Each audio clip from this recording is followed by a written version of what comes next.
So this is still pieweed. A non-native plant is a plant that has been introduced by human action.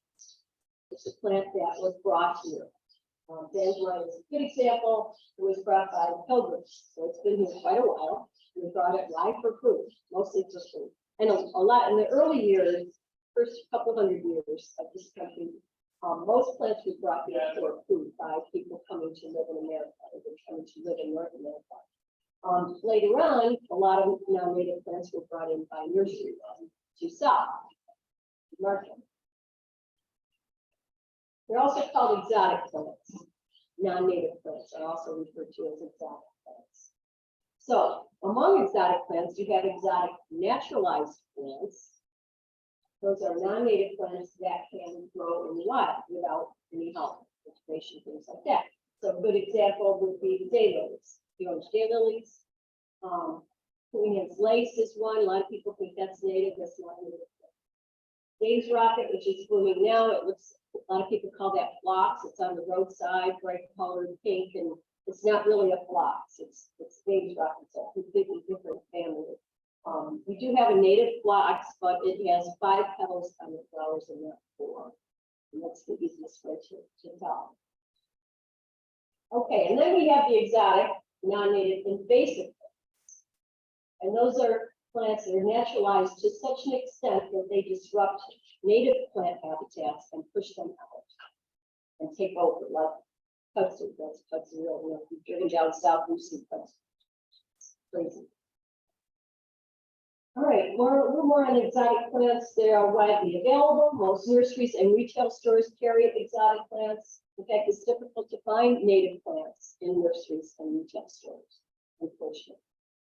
There are some nurseries popping up. There's a couple new ones in Central New York. I think there's 3 or 4 altogether that deal just for native plants. Big selling points. They're resistant to native insects. Native insects can't eat. They can't digest plants that are not that they haven't evolved with. So that to retail is just a big selling point. But it is also a big problem for the habitat, and we'll get to that in a minute. Most housing developments are landscaped with primarily exotic plants. They take out all the soil, they build the houses, they bring back soil, they put in all exotic plants. Rarely do they use native plants in housing development. This is a good example. I use this because I bought this for my own house years ago. And I found out later I had a friend over who was who taught horticulture. And she said, that looks like a Japanese knotweed. And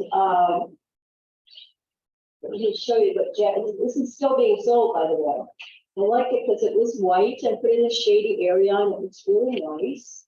But it is related to this. It's a type of Japanese knotweed, which is one of the very worst invasive plants right now. In fact, in Great Britain, if you have a house that has this on the property, before you sell that house, you have to present an actual plan of how the new owner can get rid of this knotweed. You have to give them the company name and all that stuff. This stuff is unbelievable. It's a lot like bamboo, the way it goes underground. My friend has a plot of it next to her house, and whenever she mows her lawn, for about 10 or 15 feet in, she said she mows shoots of Japanese knotweed this top. I mean, we're about a spin around. I mean, and she mows them down, and it's spin. Okay, so more invasives. Pale swallowwort. This is what this does. Takes over, smothers everything else out.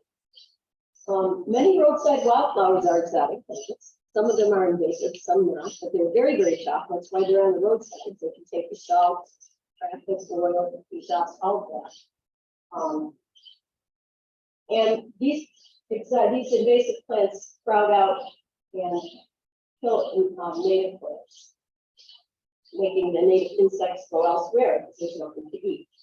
And some of them even let off substances into the soil that inhibit the growth of competing plants and also inhibit soil or seed germination from other plants. And black walnut, that's a native tree, but that does the same thing. There are a lot of plants actually that do this. But when it's an invasive plant doing it, makes it much easier for it to take over. This is my own personal nemesis, spotted knapweed. Looks like bachelor button a little bit. But eventually that's all you will have, this spotted knapweed. It does take over like that. This one, purple loosestripe. If you've been to our lakes, you will see swabs of this. This is a wetland problem. But I found some in my ditch. I live on off Nottingham Road, and in the ditch near the road, there was a purple loosestripe. They like it wet, they like it a little wet. But that will take over too if you don't get it out. And there's nothing else native growing here, which means there are no insects, which means there are no birds, and on and on and on. It's like a ripple effect in the habitat. So what is a habitat? Place where plants and animals live, including humans. And before exploration, before people started hopping around the globe, North American habitats were balanced ecosystems, meaning everything had a purpose, multiple purposes usually, every plant, every insect, they were all interconnected. And they're still just finding out some of these very small, very delicate interrelationships between plants and insects and animals. Okay, once you start developing land, what you end up with are habitat cores, which are, don't think of state parks or preserves, land preserves, those are habitat cores. There's lots of habitat that are still in pretty good shape, still kept wild. But then you also have habitat islands, which are not very big. You see them in the city, they're vacant lots. They're, not even an acre probably, and then they may have wildlife in them and insects, but they don't do very well. They need a lot more room than that. So parks and protected land form corridors and link these habitat cores and habitat islands. And also your yard can be part of those corridors. So the animals and the insects have places to go where they have things they can eat.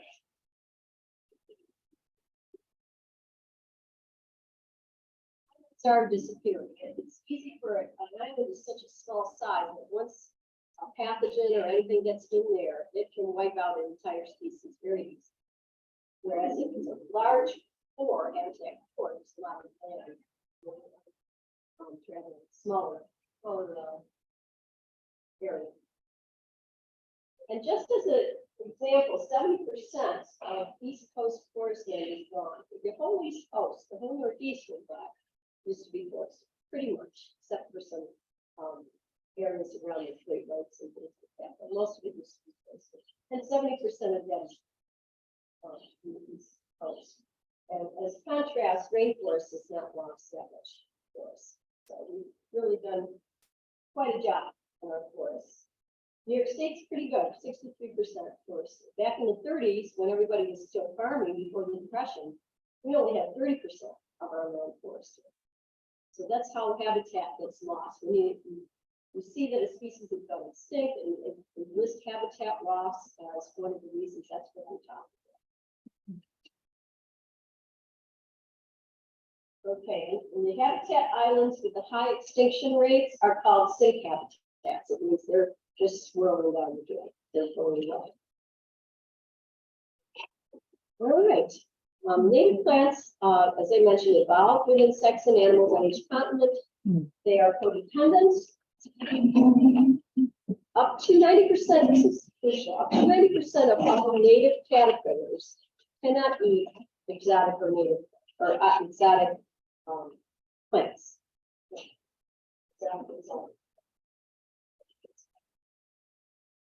They just can't digest them. Some caterpillars eat one specific plant. Monarch butterfly is a great example. We all know monarch eats milkweed species.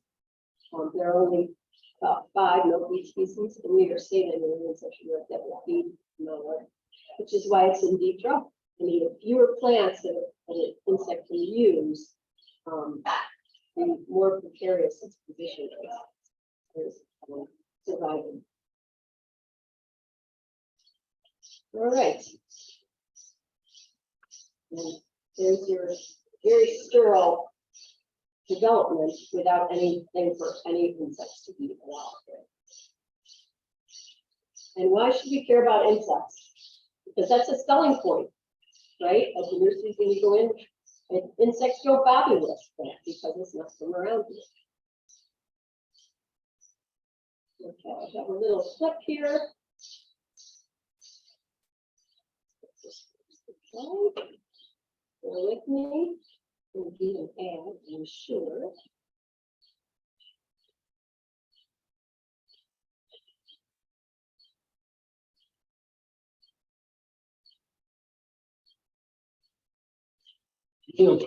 Where doctors have made we all know that chickadees eat seeds. As I speak, the chickadees at home are taking sunflower seeds from my feeder.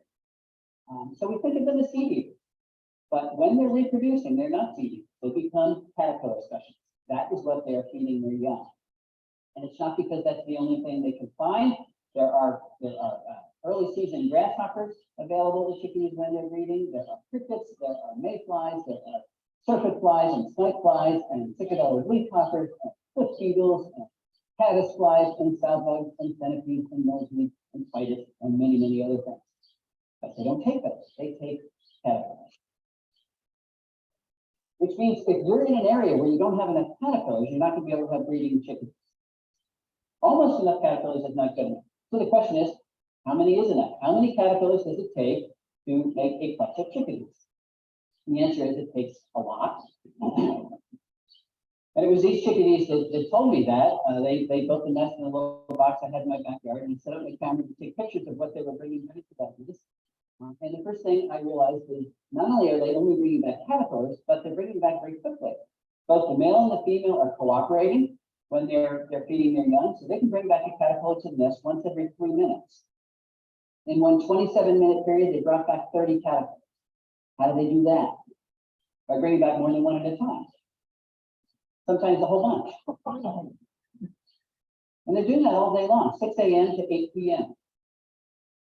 Now, sometimes they'll bring back an adult caterpillar, a moth, but that's unusual. Usually it is the caterpillar itself. Now, the next question we want to ask is, how many species of caterpillars are they going to bring back? And this is important.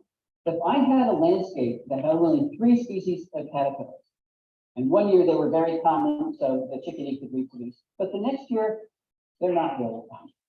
That food web is then going to collapse. 3 species is not enough to provide all the food this chickadee needs. But if I have, well, in this case, in 2 mornings, in a 3-hour period, they brought back 17 species. And I happen to know that I have hundreds of species of caterpillars in my garden.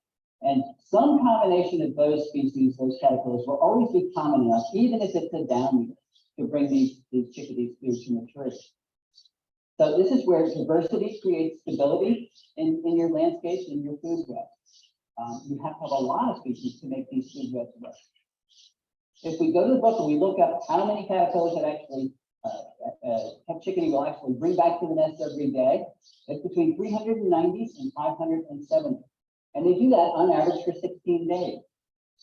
So if we get out our calculators, that's between 6,000 and 9,000 caterpillars to make one clutch of chickadees. And of course, chickadees are tiny birds, 1/3 of an ounce. I think that's 4 pennies. What if we wanted to make a red-bellied woodpecker? It's 8 times bigger than a chickadee. Okay, you get the idea. Birds need caterpillars to raise babies. Caterpillars need native plants. They can't eat themselves. So this is a crucial point for your habitat if you want to try and create a more healthy habitat.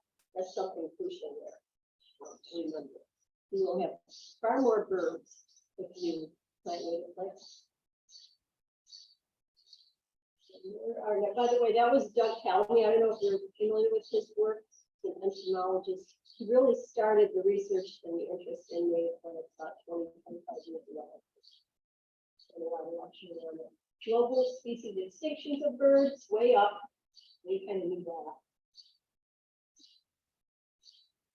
This is interesting. This is the plants. These are all exotic plants, not native. These are the insect species that they support in their homeland. That means that's the younger insects that need that plant to reproduce.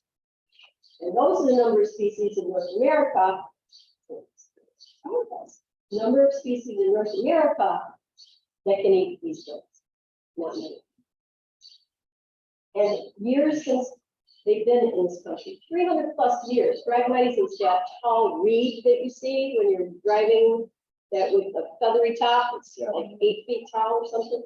It's been here a long time, but it still doesn't support too many insects. A couple of them have gotten used to it, I guess. They can use it. And this number of species that native plants support. So we have trees over here. Oak is the winner. 500 species of insect can reproduce on oak trees, can eat the leaves of oak trees and eat them to use it. Cherries are great, black cherry, willow, birch, poplar, we know all these. These are all our native trees. Over here you have perennial plants. Goldenrod and asters alone support, and these number of species is just moths and butterflies. Moth and butterfly caterpillars. So goldenrod and asters alone, over 200 species. Now I know Canadian goldenrod is aggressive, very aggressive, and there's some asters that are very aggressive in what they go in the garden. But there are goldenrods that are not aggressive at all. You plant them, they just stay right there. Very beautiful. Helianthus species, which are sunflowers. We have native sunflowers. They're not the big head sunflowers. There are a lot of smaller yellow flowers, gold flowers. Those are very good too. And as you can see, there are many more.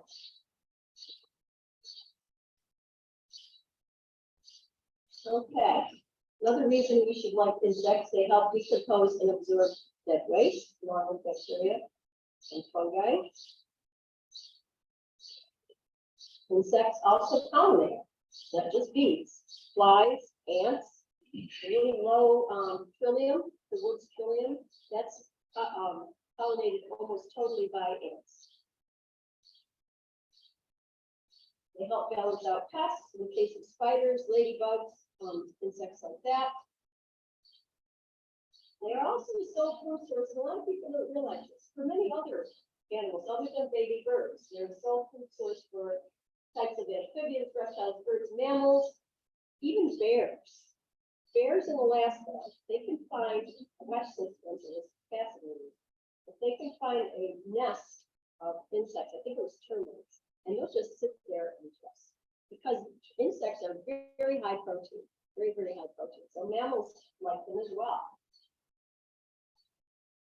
And of course, as I mentioned, the caterpillars are the primary source of food for baby birds. So you can help out with this by planting native plants. There are 40 million acres of lawn in the United States. Lawn, by the way, does not support any insects at all. And grasses are not native. There are a lot of native grasses, but not turf grass. Turf grass is all different. Most native grasses are clumping, which means they're not great for a lawn, but they're good in, we have a wild garden. They're very pretty within the garden.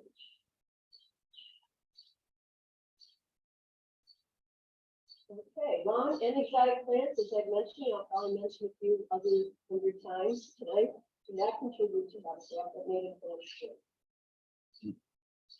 And another way native plants help is they help the soil. There's a study I just read a few months ago that collected 18 soil samples from native plant gardens and from turf grass in the same area. And they found that good bacteria, meaning the bacteria that helps plants grow, helps them absorb nutrients, was far more abundant in native garden soil than in the turf. So it's actually helping the soil improve the soil. And if you convert your lawn into a native flower bed or a native meadow invade, it can improve soil bacterial diversity and increase carbon sequestration as well, which is a great thing. So it's kind of trying in our humble way to put a little bit of that habitat back together in the location, to put things back in balance a little bit. All right, let's talk about the actual plants themselves. They can survive the worst weather extremes of their habitats. They're available from native plant nurseries for the most part. I went to a local nursery looking for a witch hazel because I had heard, this is years ago, I heard witch hazel's native. So I said, I want witch hazel. Oh, I got just the thing. Gave me a witch hazel. You know what? I'll tell the story in a minute. I think I have a slide. Duplicate. Okay, the species plants are the best to get, which means as they occur in nature. Plant as it occurs in nature. Not cultivars or nativars or hybrids or any of those other things. So we'll talk about that in a minute. How do we tell the difference? Okay, this is the species plant, Echinacea purpurea. That's the way it looks, as it occurs in nature. That's the genetic structure that's evolved with the insects that arrive at. A variety is a naturally occurring variation of the plant. And it should reproduce reliably from the seed of that variety. So it's a different color, something like that. Take the seeds from that plant and you should get them. I found this out the hard way. I bought a white one. Oh yeah, seed. This is another thing. Growing from seeds ensures genetic variation. It makes for healthier plants. Well, I'll show you why that's probably needed. A cultivar is not grown from seed. Cultivars are clones. So apple trees are a really good example. Apple trees are all genetically identical, which is why it takes a lot of chemicals in order to keep them healthy and keep the insects away. If you get one blight in there, it's all gone because they're all identical. So cultivar stands for cultivated variety. So we have the regular coneflower there, right wing there, crazy one here. Oh, I wouldn't even know there was a coneflower. And then this one I think is a little darker color than the other one, and it's shorter. So in order, they found one of these growing, they take it and they start cloning it. So all of the plants that look like this are from one initial root in the garden that we found. Oh, that's cool. It's going to sell like crazy. So that's where all of our cultivars come. And if you take a seed, this is what I found out the hard way. I bought a white echinacea. It was very cute, how well white. And I thought, I'm going to grow a lot more of these from the seeds. So I took the seeds and I tried planting them, and I got regular coneflowers. It reverts back. They're just an anomaly. They're not a variety. They were a variety, they were from true. And many insects that eat plants, eat leaves, will avoid, they don't even recognize something like this. Or if the color is different, if the flower color is different, if the leaf color is different, we've seen plants with reddish leaves. Pretty attractive, but the insects, they don't recognize that as being species that they can use.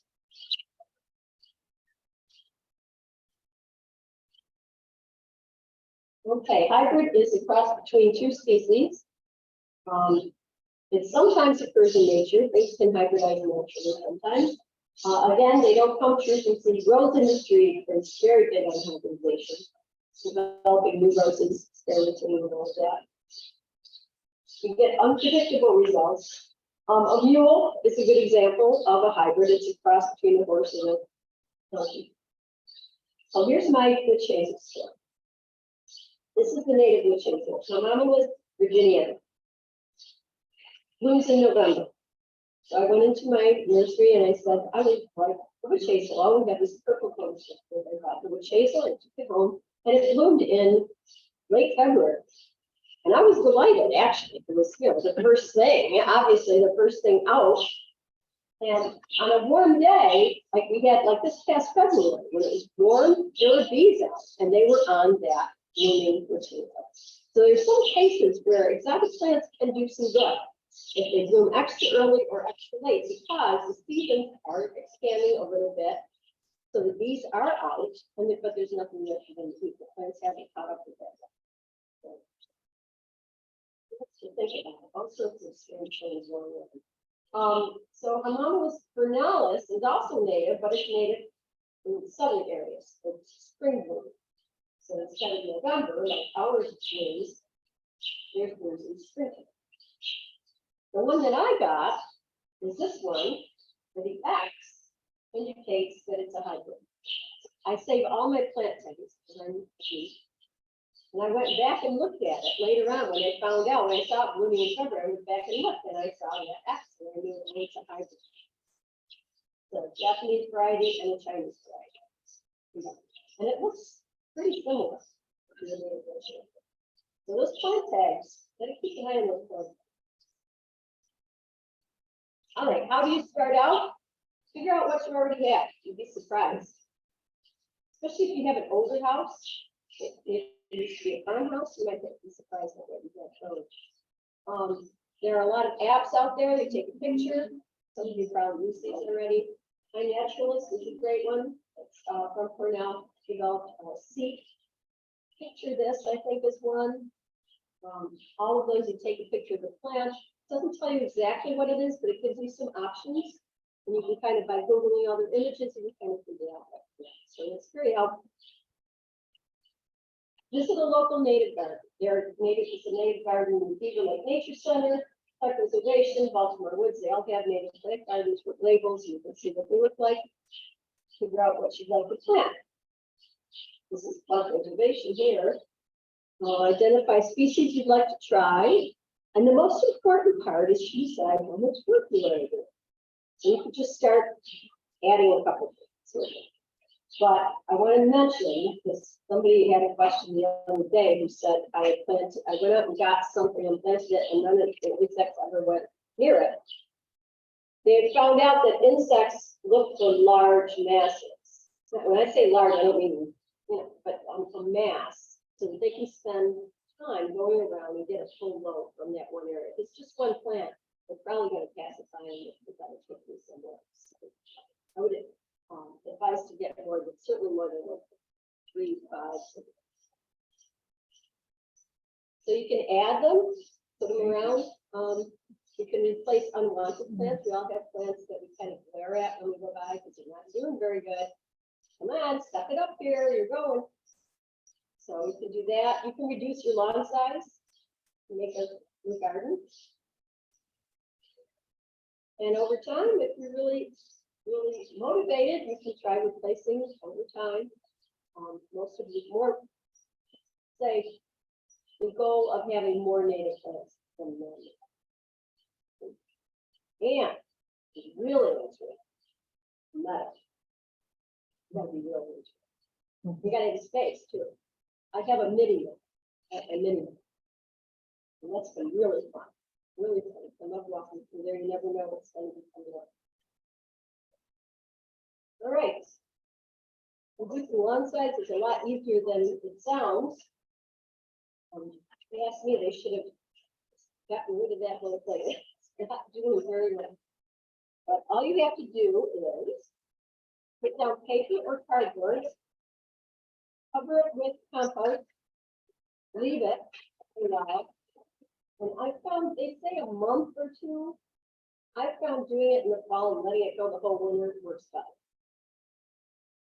And then just plant right in the compost, no digging, just put the plants right in the compost.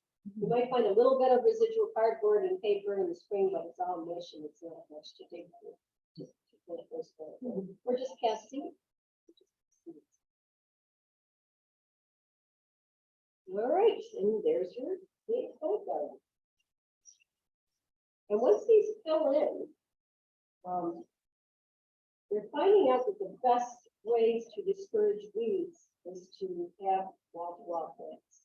Not have any exposed or mulch. You can mulch it, but the better way, the easier way, much easier, to have them so close together. You don't have to worry about, it used to be you have to have enough space for this, enough space for the roots. With native plants, doesn't matter. I found them coming up. There's some that will grow right out of another plant. They just a seed will just sprout there, and they sprout because they like it there. They wouldn't come up if they didn't like it there. So there are relationships between plants that they still don't understand. One benefits the other. far as substances, minerals, things like that, what they need. So, okay, other wildlife needs. Well, they need food, but birds don't really need to be fed, you're finding, unless the temperature goes below 15. Well, below 15 degrees, it's nice for them to have a source of bird feeder that they can go to. But other than that, they're usually pretty self-sufficient.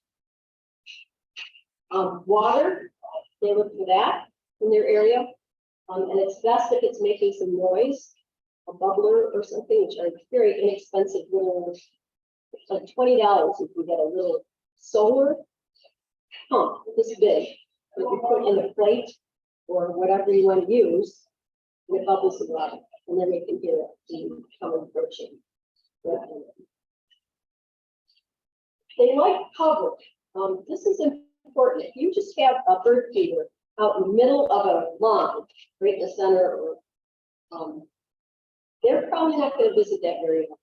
They like to have some shrubs around where they can dive for cover. They're very nervous feeders. I don't know if you watch birds that were feeding, but they are nervous. I mean, I don't understand why they don't get indigestion either. They're always looking around. So they like cover, some kind of shrubbery plants. So, places to raise young. You can try birdhouses. You have to keep them cleaned out every year. Dead trees are great for woodpeckers and other birds. We love that. And sustainable practices, of course. It doesn't make sense to be worrying about your habitat if you're still going to be using chemicals on your lawn, because pesticides and herbicides, well, here we go, because 67 million birds indirectly. But when you're applying a pesticide that says this kills ants, or this kills flies, it kills everything, kills all the insects. There's no, there's not a species specific spray that you can do. With herbicides, they have what they call broadleaf sprays, but still, that material that's in the ground, it gets in the seeds, it gets the birds, take it up, all the animal, all the plant, everything in the habitat shares that.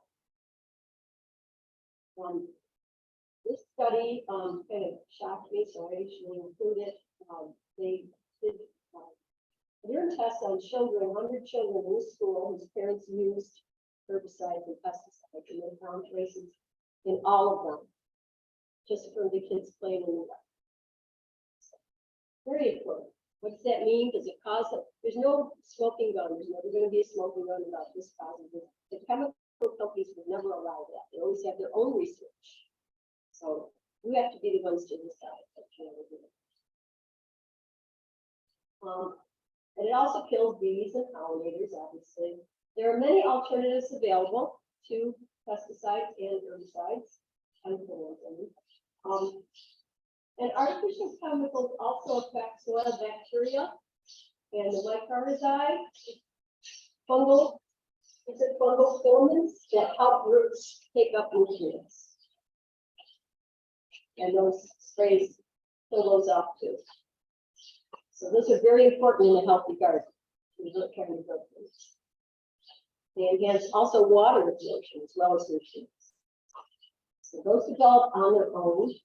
I remember the first time I saw that, I got a shovel full of earth and it had all this white stuff. And I thought, oh my gosh, what do I have? I have some weird disease in my garden, but then I found out it's not at all. It's very good.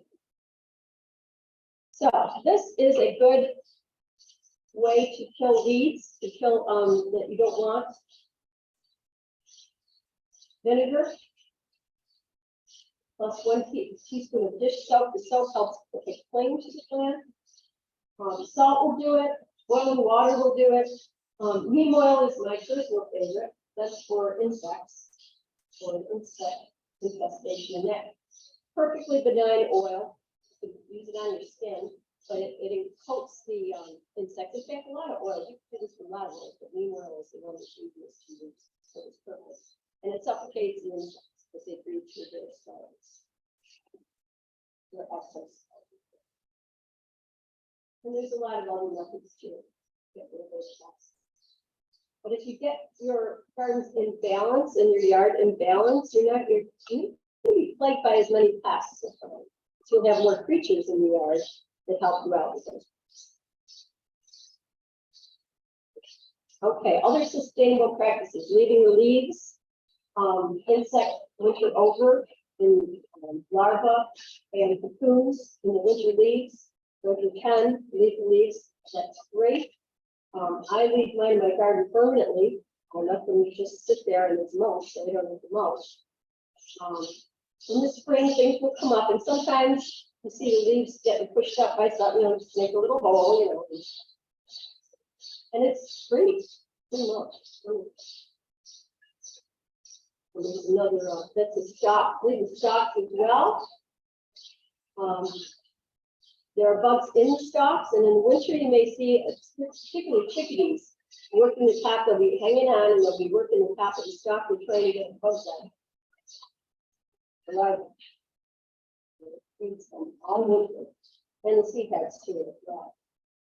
All right, we'll look at some actual plants now. And I have a handout with most of these plants on it. Bee balm, which is wonderful for hummingbirds. If you like hummingbirds, my daughter bought one of these. She said within 2 days she had her first hummingbird in her yard. And the reason the hummingbirds love these is that each one of these little heads is not just one flower, it's all little flowers. They're all 2 flowers. The hummingbird goes around in one plant. This is what I mean by a mass. I mean, the hummingbird can stay here for quite a while.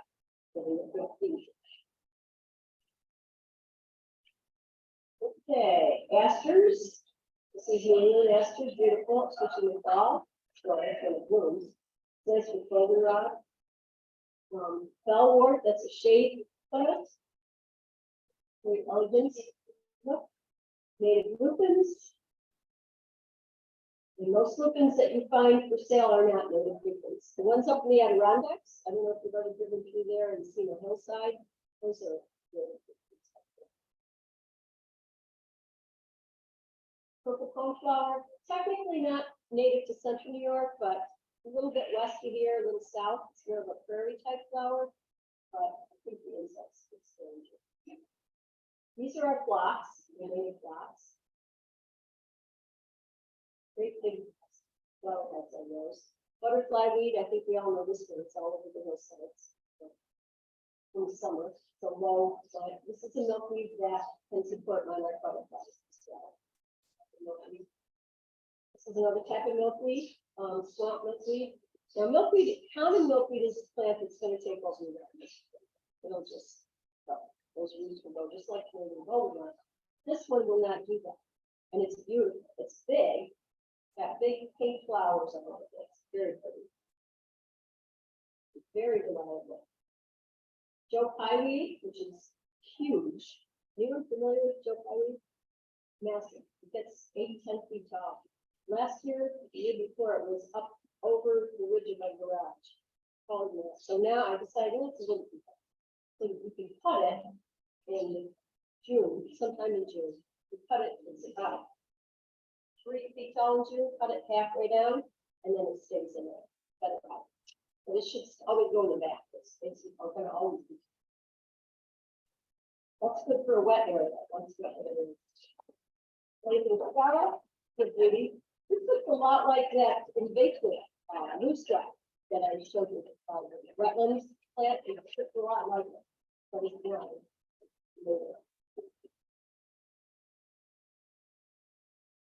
Brown and black-eyed seasons. Sunflowers, as I mentioned, this is what they look like. Smaller. Okay. Irises, there's lilies, there's even orchids, there's native orchids, not a lot. They're very shy. They're way back in the woods. And a lot of them are little tiny things. But if you like a challenge, that might be pictures. And that is on the handout. It helps you find plants by your zip code. So it'd be helpful. Small trees and shrubs. There are 8 species of native dogwoods in central New York, 9 species of viburnum. 1 crabapple species is native to central New York in this. That's its name. This is how you determine you are getting the exact plant that you can. You can find that scientific name You take it into wherever you're gonna buy a plant and say, I want this. Yes, that's all I want. That's called the straight species. Plums and cherries are wonderful. This is what loads of insects. Large trees, we're all familiar with most of these. Oh, maples. The red maple that people plant, the decorative, the red leaf, that's red all the time, is not a native maple. That is a Norway maple, which is invasive, which grows up in our woods. The seeds that birds take the seeds and then fly away and then drop them down. And it's been bred to have a red leaf. Our red maple here is green until fall, and then it turns scarlet. And you can see it on the hillsides. You can pick them out on this. And another thing I want to mention, a lot of people, when they hear something's invasive, they'll say, oh, it's not invasive in my yard. Well, the way something is invasive is, will it grow easily on its own somewhere else? And the way it becomes invasive is seeds, airborne seeds, birds. Birds eat the berries and the seeds, and then they put them out in the woods. And it grows. Burning bush. People have burning bushes and, oh, no, it just sits there. It doesn't go anywhere in my yard. Well, not in your yard. Not too bad in central New York yet. I think they've outlawed it. Because if you go to Pennsylvania, the woods is filled. Wild areas are filled with burning bush. It really has taken it. So just because you don't notice it reproducing in your yard doesn't mean it is not invasive. Okay, shrubs and small trees, which I already mentioned those. Larger trees, white spruce and black spruce, cedars. We have so nice cedars in Central New York. Cedars love our soil in Central New York. They love the limestone. So I drive up 481 a lot. Solid cedars on both sides, on the hillsides. It's amazing. Just by themselves, which is rough. Okay, ferns can be absolutely gorgeous in a garden, shade garden, usually. Christmas fern, intermediate wood fern, which is a good listener for that. Larger wood fern. There's sun tolerant ferns too, if you have a sunny area. This is a huge one with the person's fern here. You can see how tall that goes. Cinnamon fern, probably might be familiar with this. The ostrich fern too, there's a lot of those in the wild areas. And beautiful maidenhair fern. So consider fern garden. It's also helpful to the habitat. All right, these are two brand new native plant nurseries. I don't think these two are in the handout. In fact, why don't I give you this? Would be helpful.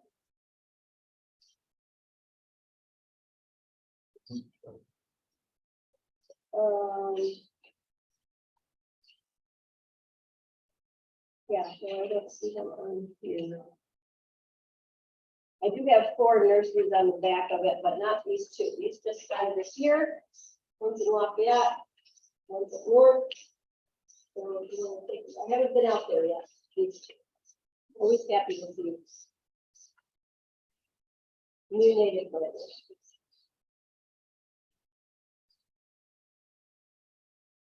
Yes, are there any questions? We live in Portland and they had a no mow May.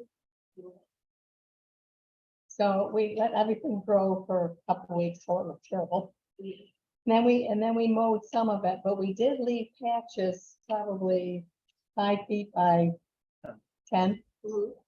We've got some beautiful daisies coming up. And one of the ones we got coming up. Scabious, Daisies. ragged robin, What is it? ragged robin. Oh, okay, no, I haven't heard of that. There's some flatterwort Oh, and I think what else it's there always was. exciting to see what pops up. Yeah, So if we wanted to continue this, we do what was shown in the fall. We put down cardboard Yeah, or paper. paper. There's a lot with no May, a lot of what's growing is just turf grass. And it gets thick Yeah. and nothing else can come up through it, not a lot of things. So it's best to try and and kill it down first. if you Okay. can. Um, And then, what do we put on top of that? That the, compost, oh, compost, okay, yeah, 2 inches of compost, okay. And then, so next spring, we just throw seeds in there yeah. or, Now, or buy some of these plants? yeah, you can do Okay. either one, and I can't promise with seeds, seeds are spotty. You know, some Okay. seeds don't germinate well, and some do. Some, a lot of native seeds need to be chilled over the winter. And when, I know one particular, place that I get seeds, I didn't realize that they didn't do that for me. They expected you to chill these seeds. Oh, You can also put them in the fridge for a couple minutes. That will work. But they need to be chilled or they're not gonna germinate. They're used to winter. okay. It's something to remember. But when you see wildflower mix, be very careful, because often it's not native, Uh-huh, and often they're not perennial. And so they bloom gorgeous the first year, and then they're most of them are gone.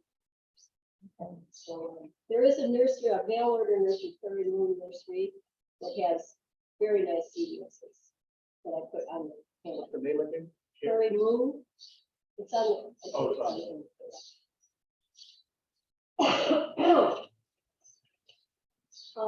Plant sales for spring, most of them are Hmm. over. Property percent in Boone County. And Monroe County, are the other two left. But around here. There is always Habitat Gardening, every spring has a plant sale, all native plants. Baltimore Woods, every spring has a plant sale. My Master Gardening Group has plant sale every spring. So keep your eyes peeled for news of these, or go to the websites, the Master Gardening websites. Go to the Baltimore Woods website. A great place to get fairly inexpensive plants that you're not gonna find anywhere else.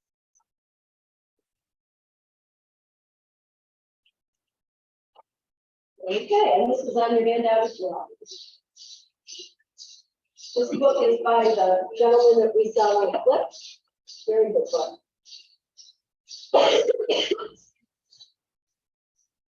These are places you can look up plants, incorporating in the residential landscape, and that's all in the handout too. Okay, any other questions?